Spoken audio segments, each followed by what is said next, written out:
Parler de ce qui se passe le 1er novembre au centre funéraire de Prima. Alors, depuis plusieurs années, sur Prima et sur d'autres cimetières, nous en faisons 3 chaque année. On a 8 cimetières et dans ces cimetières, eh bien, de la musique accompagne des gens qui viennent se repentir, prier le jour du 1er novembre sur leur tombe ou devant un columbarium ou devant un jardin de souvenirs.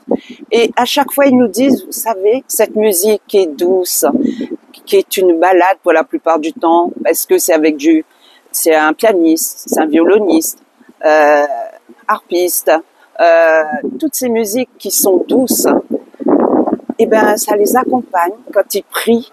Et ben, ils voyagent aussi à travers cette musique et ça leur fait du bien.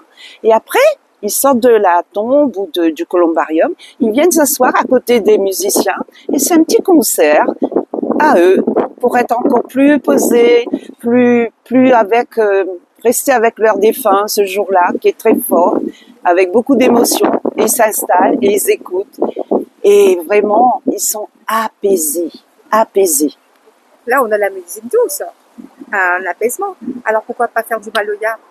Je pense que les gens sont pas encore prêts pour cela, pour le maloya. On en fait quelques-uns quand certains artistes sont décédés. On a fait des soirées maloya ici même, mais là c'est la famille qui demande. Ils nous demandent l'autorisation, bien sûr.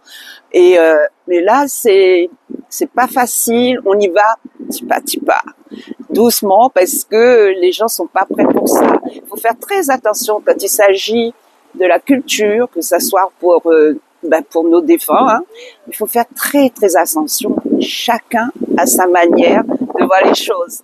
Alors nous, on veut pas trop brusquer les gens. Merci beaucoup.